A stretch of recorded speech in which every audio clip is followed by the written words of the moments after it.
In this fourth part of the United States, Civil War brewing, theoretically we are going to conclude here, but we are going to show what is ultimately moving behind this whole issue.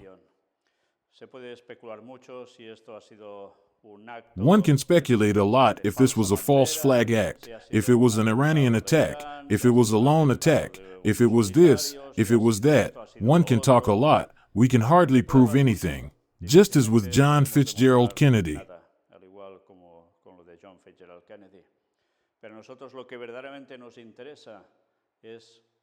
But what we are really interested in is who is pulling the strings behind. Yes, I am not talking about just people, those we have been seeing so far, but those who are really preparing something interesting. And that goes above human beings. Yes, it goes above human beings. There is a marked satanic agenda that must be fulfilled, and that God, in part, is going to allow. Some things He has already stopped, but others He is going to let happen, and we are warned by prophecy, and if we do not understand this, we will not understand anything at all. And we will become supporters of this one, supporters of the other, and so many other things. Let us focus on what is really important, the signs of the second coming of Christ. First, a few things must happen, among them, what we are going to show today, and what we will show, in a definitive way in those conferences in Chicago, this August, God willing. Stay tuned, very tuned. The cover is already saying it all. Yes, Donald Trump, with all that has happened, and of course, the Virgin of Fatima. Look at this, once again. Remember, if you have not seen what was presented before looking at this conference, look at these that you see on the screen, look for them, they are on our website of The Great Deception. And then you will better understand everything that we present in these other parts of this topic that is so closely linked to these two that you see here.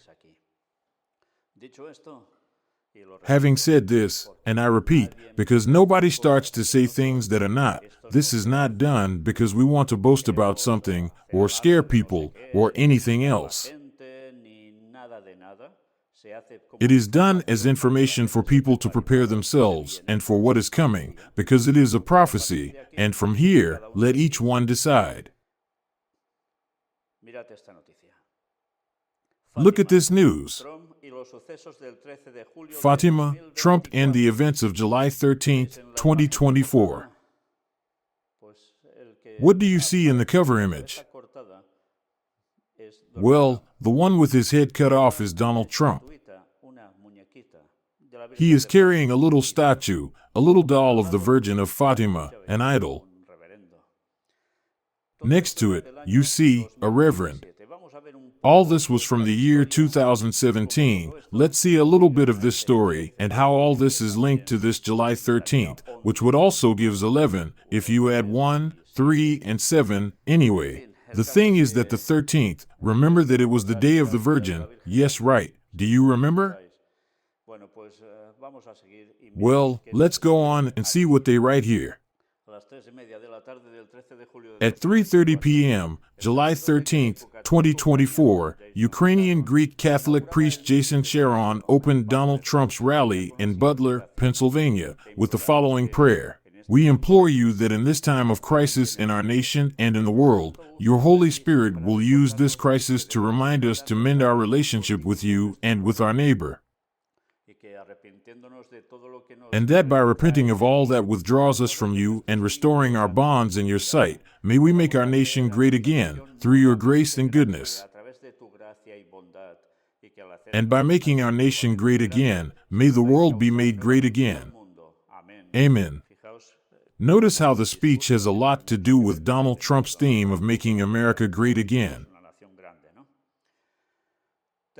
After the prayer was over, a short time later, Father Sharon, who so far does not explain why the Republican campaign team called him to lead the inaugural prayer, beyond some interventions of his on YouTube channels such as Daily Wire and Pints with Aquinas, had the opportunity to greet Trump, whom he found significantly serene and courteous. We showed some of this, But this is only a part of what we showed. Now there is more. Then, already in the esplanade, some attendees asked him about his opinions regarding Trump. Father Sharon answered them that their opinions about him did not matter so much and that the important thing was to pray for the leaders of the nation. Before we had monasteries and tens of thousands of consecrated religious praying against the invisible principalities that give us war. Now, without them, only the common men and women of the domestic church are left to pray for our leaders. And I told those people to pray for him because they are going to try to assassinate him. After this almost unintentional prediction, Father Sharon made his way to his car, and from there he was able to watch the chaos unfold as a shooter attempted to assassinate Donald Trump. But this is not the first time that an Eastern Rite Catholic priest crossed the path of Trump. This political phenomenon of global dimensions who would surprise the world by reaching the presidency of the United States in 2016 against the absolute opposition of all the great world powers. Yes, we remember all this because we were featuring him at the time. In January 2017, the centenary of the apparition of the Blessed Virgin at Fatima, Father Andrew Mahana, of the Maronite Rite, gave Donald Trump a statue of Our Lady in that invocation. According to some reports, the Maronite cleric also blessed the White House. This would not be Donald Trump's last encounter with the Blessed Virgin either. At the closing of the 2020 Republican National Convention on August 27th, held at the White House, while the world was suffering from the mysterious scourge of COVID-19 and the even more mysterious health tyrannies, and the United States had just suffered the violent Marxist democratic insurrections. Following the death of George Floyd, the Hail Mary was sung from the balcony.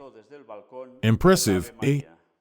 Well, it is also curious how they speak of this scourge of COVID-19, sanitary tyrannies, etc. Do you realize that, within the Catholic world, there are also people who did not see this at all clearly?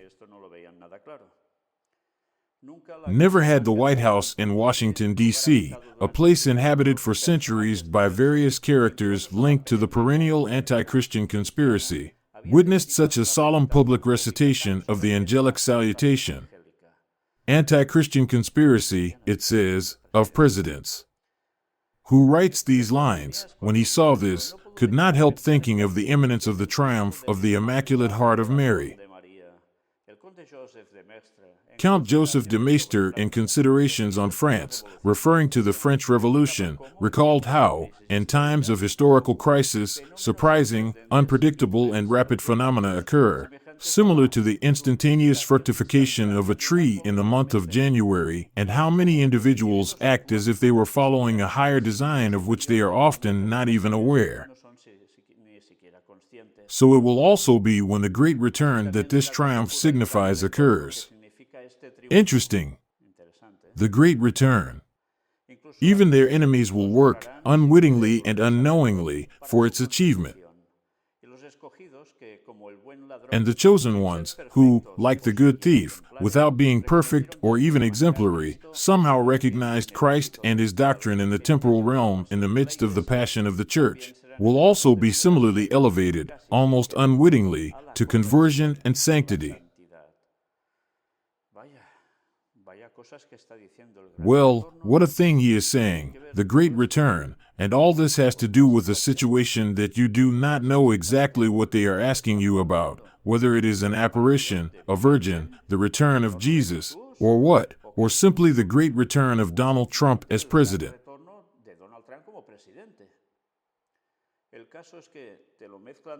The thing is that they mix it all up here in a way that in the end it even talks about the passion of the church, remembering the good thief on the cross, that they get to change and convert because of this great return. What a thing. Let us continue to see. On July 13, 1917, the Blessed Virgin Mary revealed to the children in the Cova de Iria the three parts of a secret. In the first part, hell was shown to them. You have seen hell, where the souls of poor sinners go. It is to save them that God wants to establish in the world a devotion to my Immaculate Heart. If you do what I tell you, many souls will be saved, and there will be peace. This war will cease, but if men do not cease to offend God, another more terrible war will begin during the pontificate of Pius XI. When you see a night illuminated by a strange and unknown light, you will know that this is the sign that God will give you, which will indicate that He is about to punish the world with war and famine, and by the persecution of the Church and of the Pope. In the second, Our Lady announces the spread of the errors of Russia, an example, Marxism-Leninism, the annihilation of many nations and the persecutions of the Church and the papacy, as well as the remedy for them, by the devotion to the Immaculate Heart through the communion of reparation of the first Saturdays and the consecration of Russia to the Immaculate Heart, which would inaugurate a period of peace, the longed-for Regnum Mariae. Impressive, all these little messages from the one they say is the Virgin of Fatima. We were already talking about all this, and how, truly, messages from the Virgin are not at all. Because the Virgin is still dead and buried, and until Christ does not return she will not resurrect. But you know, the great satanic deception is something that has been preparing for almost 6,000 years, which has to do with a woman who has been transmitted throughout history through others, to get to consummate something and put it in the role of Virgin Mary. Yes. Of course, the Virgin Mary was a virgin when she had Jesus, and she was totally of the people of God. But everything that Catholicism has attributed to the Virgin Mary is not at all what the poor woman had been in reality. Because they have attributed to her that, practically you do not reach God if it is not for her, because God seems to be always angry with humanity. He needs the Virgin to touch His feelings. And on top of that he speaks of hell, which does not exist, and so many other things. But Satan launches his prophecies, and among those prophecies, because he knows that there are things that must happen, because the Lord must allow it so that everything can be prepared for the return of Christ, and Satan plays his game. And look where, that consecration of Russia to the Immaculate Heart of Mary, which we have already been dealing with in the topics of dimensional doors, is what is prepared sooner or later. And a period of peace will be inaugurated, the longed-for Regnum Mariae, he says, the kingdom of Mary, not of Christ, but of Mary.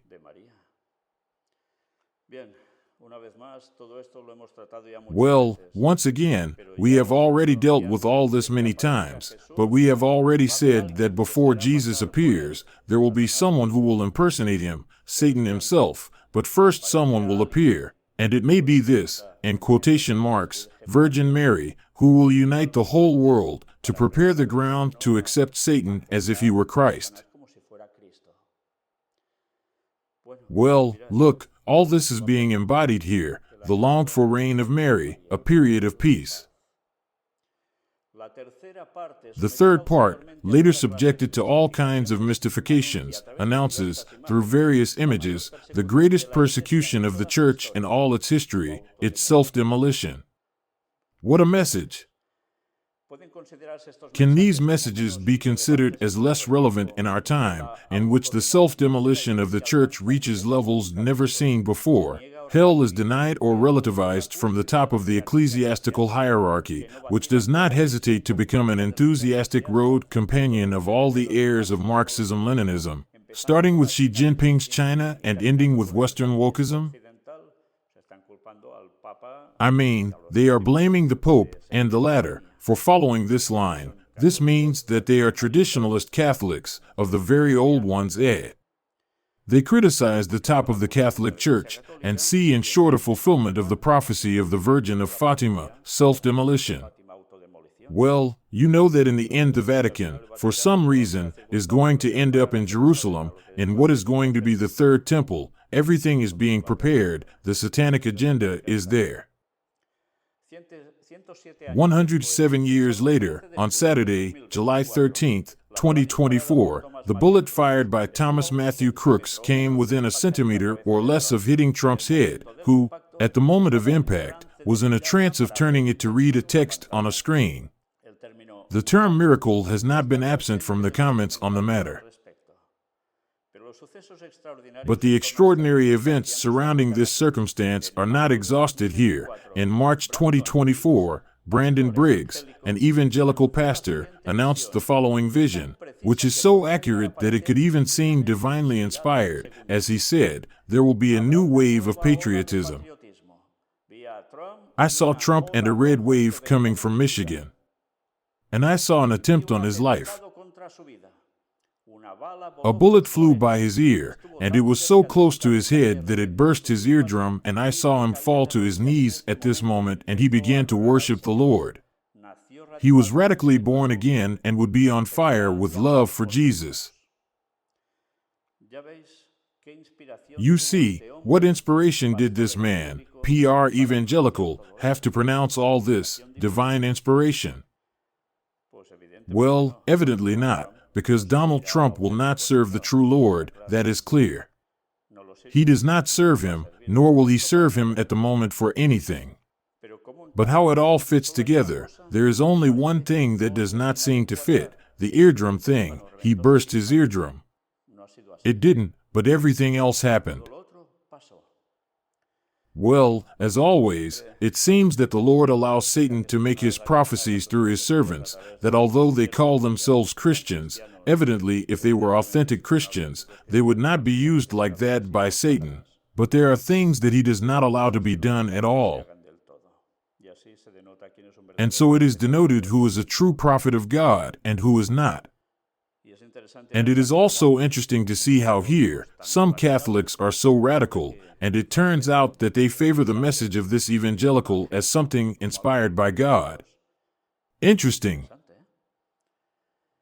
Do the events of this July 13th herald the arrival of an extraordinary time of restoration, which will begin in the East, as represented by Fathers Sharon and Mahana, signifying the conversion of Russia, and which will continue with that of the United States, so feared in the middle of the 20th century by anti-Christian figures such as Bertrand Russell and Paul Blanchard, and only avoided by the catastrophe of Vatican Council II, an event to which the State Department and its assets such as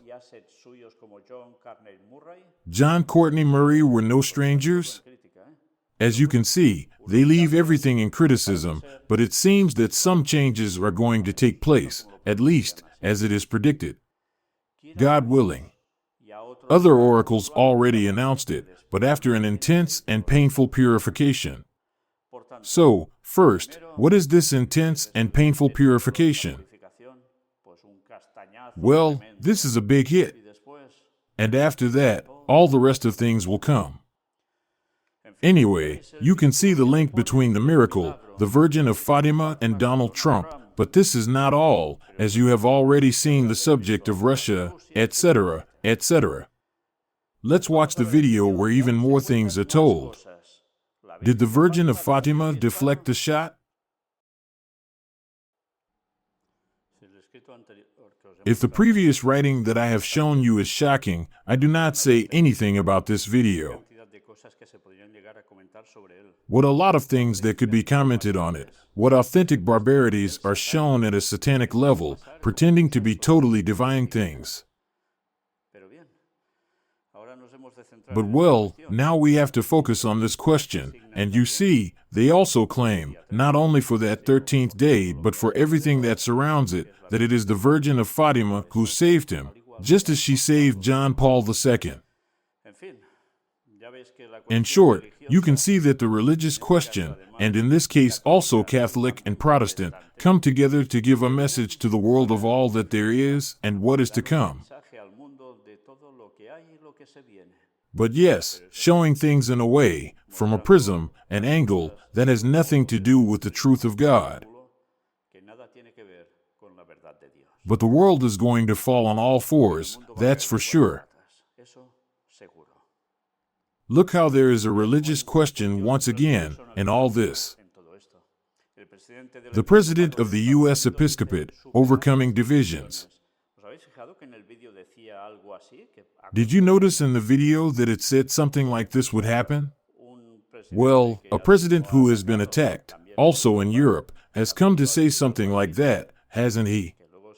that later he would ask for forgiveness, more or less this, the divisions, etc., etc. Archbishop Timothy Broglio calls the assassination attempt on former U.S. President Donald Trump a horrible call to action and insists that Americans should always respectfully express their disagreement, respecting each other's human dignity. One thing we can all do is to promote human dignity. On what basis? You'll see. And to constantly keep in mind the fact that even if someone disagrees with me, he or she is still created in the image and likeness of God. Well, let's look at this interview, done by Vatican media, who goes so far as to say this. The Holy See Press Office reported its concern about what happened in Pennsylvania when a young man, Thomas Matthew, shot at the former president. What was their reaction to this tragedy that struck America during the rally in Pennsylvania? Well, let's see what Broglio has to say about it. Certainly, my initial reaction is one of horror that there can be violence in what should be a democratic society, that we are incapable of talking to each other. Someone was able to make an attempt on former President Trump's life. This is certainly very tragic. What can be done to prevent or combat this type of situation? No one would have thought it could happen from a security standpoint, but it did happen. I think a technician has to look at what can be done from a security standpoint. But I think one thing we can all do is to remember and promote the dignity of the human person. And to always keep in mind the fact that even if someone disagrees with me, they are still created in the image and likeness of God. It is a dignity that I must recognize and respect. If our society, and I will limit myself to U.S. society, were more aware of this, then we could debate as rational human beings the problems and disagreements we have, and perhaps come up with solutions. But it is tragic that the political discourse in this country has reached a point where people are shouting at each other and there is no room to listen to each other. This is something that Pope Francis has constantly urged us to recognize, basic human dignity, and to respect in every way possible. Look at a situation in the U.S. that is repeated in so many other countries, at the political level, and the Pope in the face of this, we must remember basic human dignity, to respect all possible ways, to urge, what in short, dialogue, calm. Curious, because they are able to generate the mess and then, they act. As president of the U.S. Conference of Catholic Bishops, what can the bishops do to cultivate this kind of peaceful dialogue or coexistence among Americans? I think all of us in our diocese can certainly promote the importance of dialogue and respect for one another. Our commitment to human life is also based on this notion that the human person is worthy of our respect from the moment of conception until death. Notice how here comes the issue of abortion and euthanasia, in short. We must be constant in this. On Wednesday, July 17th, the Eucharistic Congress begins, and I think it could be a great opportunity for us to promote dialogue and reconciliation. By the way, in the United States, you know that there have been demonstrations in many places. We would say some demonstrations if it were so in Union Street language, but they had to do with Catholic processions, and they were more and more followed. And also remember that in Jesus Christ we find our salvation. In the person of Christ, we find a code of conduct, and I believe that the more we work to promote it, the better it will be for our society. We can't do it all alone, but we can certainly lay the groundwork and urge our leaders to promote dignity and dialogue. When I was telling you about this kind of processions that they do, it was all preparing precisely for this Eucharistic Congress. They are making people aware, because Catholics go there, other people can be added, but people see it. But people are seeing it. And all this is permeating. Because of this attack on former President Trump, an innocent person died. To the family of the gentleman who was terminated certainly goes my sympathy, my condolences, and the promise of a prayer for the repose of his soul. And also to those who were injured, including former President Trump, I send a message of comfort and assure them of my prayers and those of all the faithful of the United States. This tragic event is an invitation for all of us to move forward on paths of peace and reconciliation and honestly assess the political differences that exist and ways we can work together to find solutions. Do you get the picture? In the end, that's what it all comes down to. Work it out. Move forward. There will be solutions. Political differences, well, they have to be worked out. Peace, reconciliation. Of course, but for that to happen, you know that first things have to get even more complicated, but it is all part of a very well-worked agenda. First, the problem is generated, then the solution is given. And everyone will want it, because who doesn't want peace and reconciliation? Poll: 4 out of 5 Americans fear their country will plunge into chaos. The assassination attempt on Donald Trump heightened concerns regarding political violence. And in the middle of the article comes this. On the other hand, the attack on Trump reinforced the belief among some of his conservative Christian supporters that God protects him. 65% of registered Republicans who participated in the survey expressed that the fact that Trump survived shows that he is favored by divine providence or God's will. A statement with which 11% of Democrats agreed. So you see, Democrats also add to what the Republicans believe to this situation, by religion, by belief, and in the end that is what is going to end up prevailing. First mess, conflict, then the point of union. Well, now there is news about it that adds to this whole issue. Here perhaps the religious issue is put aside, but it has to do with what is happening as well. In Politico, it says, Politico, U.S. intelligence does not rule out more assassination attempts against Trump.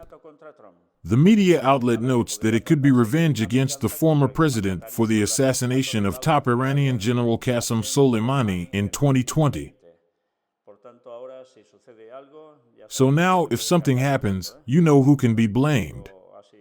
Well, and I say that's the idiom, to pin it on him, but that's what it would really be like. U.S. intelligence is not ruling out more assassination attempts against former President Donald Trump in the coming weeks, Politico reports with reference to people familiar with the matter. 2 senior U.S. officials familiar with intelligence said the Biden administration gathered information from various sources, including testimony, about threats from Iran that are linked to physical acts of violence, acts that could kill Trump. According to the informants, concerns have grown in recent months and intelligence personnel are increasingly convinced of Tehran's intentions. The media outlet writes that it could be revenge against Trump for the assassination of top Iranian General Qasem Soleimani in 2020. Will this come to pass?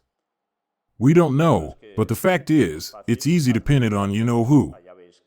And what would this provoke?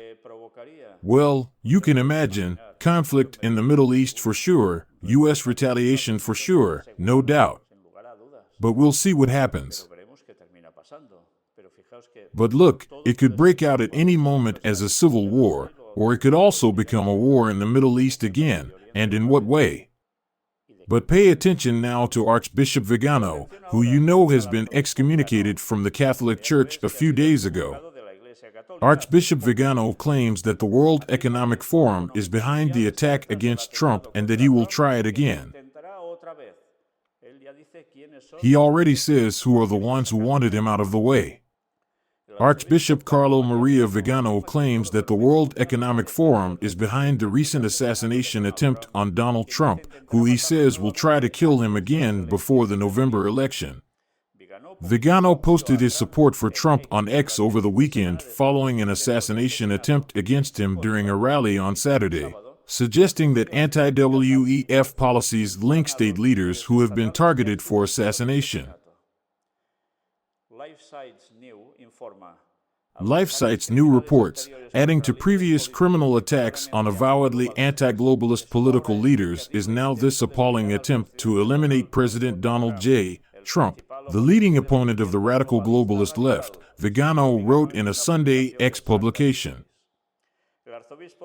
The Archbishop noted that Slovak Prime Minister Robert Fico and Hungarian Prime Minister Viktor Orban have suffered similar criminal attacks and share with Trump a firm opposition to the New World Order and the defense of national sovereignty. Fico was shot 5 times in an assassination attempt in May, just days after his government announced it would not support the WHO pandemic agreement. Slovakia's health minister stated that the country would not sign any agreement that would weaken the nation's sovereignty. Slovakia has also halted arms shipments to Ukraine, refusing to align itself with NATO objectives in the region. As president, Trump sought to preserve U.S. sovereignty through actions such as blocking the southern border against illegal immigrants and withdrawing the country from the 2017 Paris Climate Agreement, an agreement that focused on international governance and the implementation of high-cost solutions based on global warming theory. The subversive diabolical power of the international deep state is evident. It is there for all to see. Its crimes against God and humanity can no longer be hidden, Vigano continued. I urge all Catholics, American patriots, and people of goodwill to pray to our Lord at this time of great threat hanging over the world. Notice that he says things that are very true, and so, lo and behold, he has also been removed from Vatican power in the sphere in which he moved. He was excommunicated. He is declaring all this, and he is also declaring in a way, as if Trump were really against all this, and therefore he is in the way. Well, if that were the case and it were not interesting for him to have reached the point he has reached, he would have been taken out of the way for sure, in one way or another. But once again, Vigano's statements are one of those ways in which you understand that there is a part of truth and others, which is either he does not know absolutely everything, or he is playing the fool. One of two things. And now look at this. The assassin who attempted to assassinate Trump posted a message before the shooting, July 13th will be my debut, watch it unfold.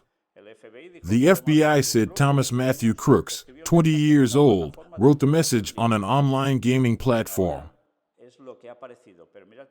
Now that's what has surfaced, but look what the article tells us.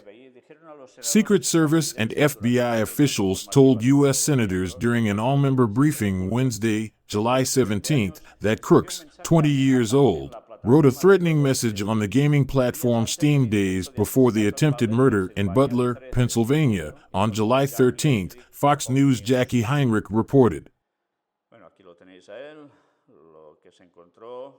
Well, here's him, what was found on his property, on the roof and so forth, and at his house afterwards as well. Senators also learned that the suspect had 2 cell phones. The main phone was recovered from the scene along with a remote transmitter.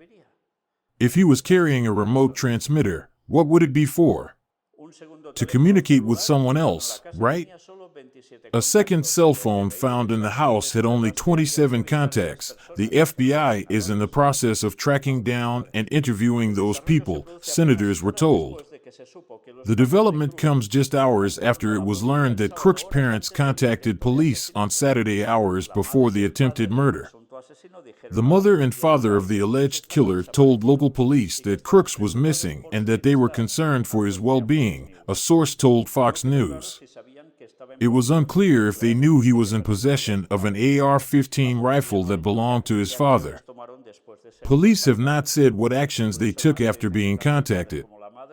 It is also curious that they say that both the father and the mother worked on psychological education issues, and look where the son does all this. What things, right? Sure, some people are already talking, is that he was programmed as MK Ultra to do this.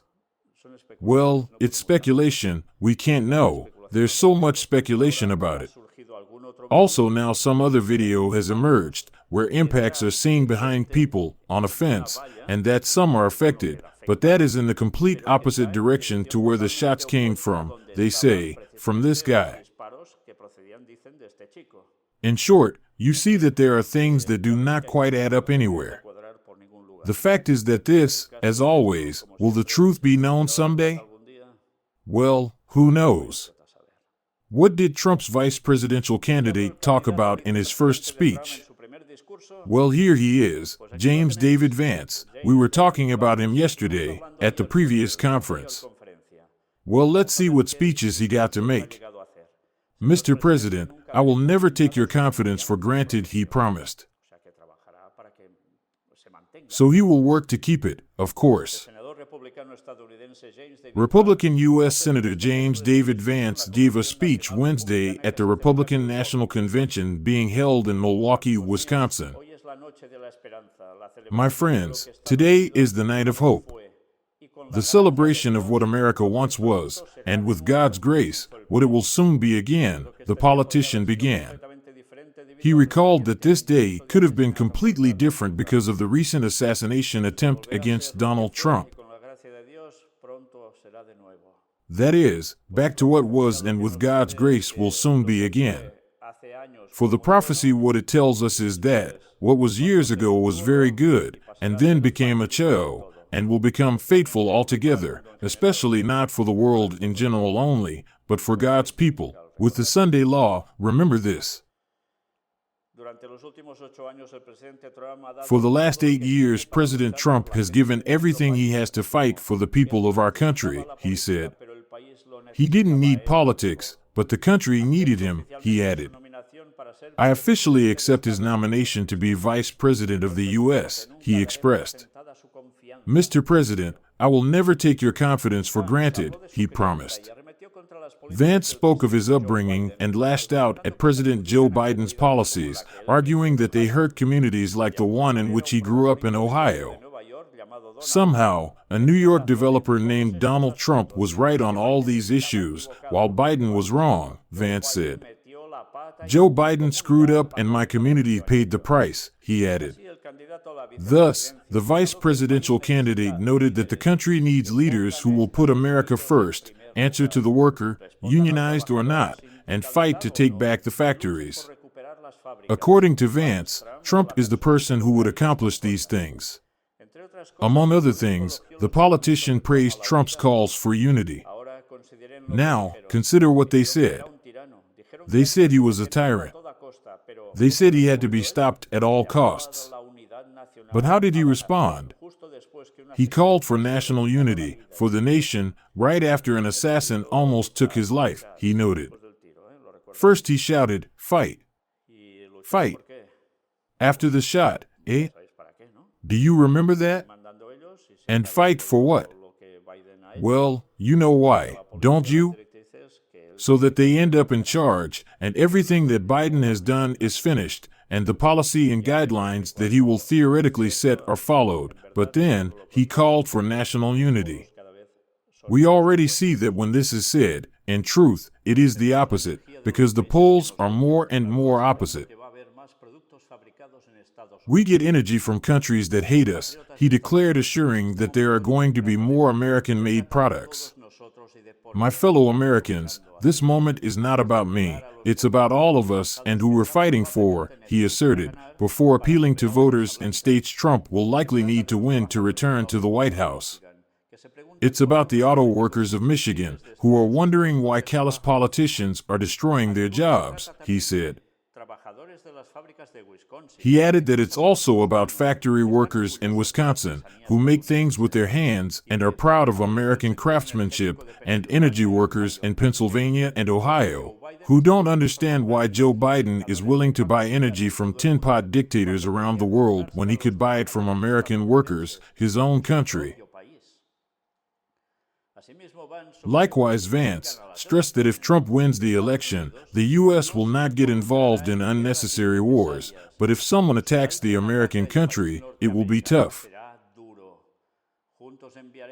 Together we will send our children to war only when necessary, he said. Well, you see the statements. Evidently, it is a social question, a question that what he wants, and this is publicly stated, is that the production of certain things that are made outside and acquisitions that are made outside the United States should not be so, but that everything should be made in the country internally, with which the economy of other places is going to be affected. And, you see, if at some point they get involved in war, it is because they will have attacked the country, and then they will respond harshly. This means that NATO folks elsewhere, for the time being, wise up. He also said that Trump's presidency will mean an end to aid to NATO allies who do not invest in common security. No more free trips for nations that betray the generosity of American taxpayers, he warned. Clear message, isn't it? And lo and behold, well, some song would say this is America. Ears bandaged in solidarity with Trump, the look embraced by his fans. What do they all wear on their ears? Well, the bandage worn precisely by Donald Trump, which is, some say, even Martina Navratilova, the famous ex-tennis player, that it is a really exaggerated bandage for what happened to his ear. But what do those who follow him do? Vary, and a lot, because that's how they get too. Today they were also selling t-shirts of Donald Trump, bloody, with the flag of the United States behind him, with his fist raised, etc., etc., etc. And they are selling them like hotcakes, come on, by the bucket load. In short, what has all this achieved? Well, to further bipolarize the United States, some on one side, others on the other.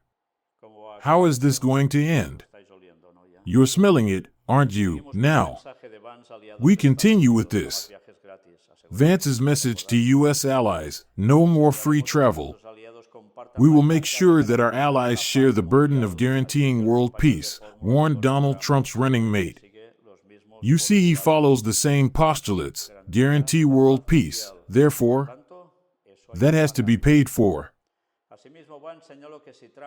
Likewise, Vance pointed out that if Trump wins the election, the U.S. will not get involved in unnecessary wars. And remember, that means what Ukraine, is it a necessary war for them? Well, what will all this lead to? It is easy, that Russia will be allowed to act, that Europe will have to act as a brake for Russia, according to what they are saying, and the wear and tear for Europe will be really exhausting at an economic and social level, obviously, with all the repercussions it will have. But this in turn, imagine also a civil war in the United States, would allow what the prophecy says about how Russia will reach Israel to become a fact. For one reason or another it could happen.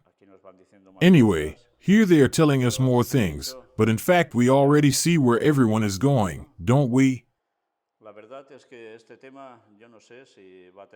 The truth is that this issue, I do not know if it will ever end, because anything can happen, but in principle we end here this saga of conferences dedicated to Donald Trump, this assassination attempt. Some say it is faked, others say it is real, others say this, others say this, others say that, but what really interests us is what is behind this whole issue. This satanic agenda that is going to set guidelines for civil war in the United States, Sunday law, and World War, Third World War, and all of that, in the midst of God's people, above all, being the key objective for all of them. Because the power, you see, of the United States, to whom is it fully surrendering? To the miraculous power of the Virgin, whoever she may be, and, of course, placing herself at the feet of the Vatican, he who rules, rules.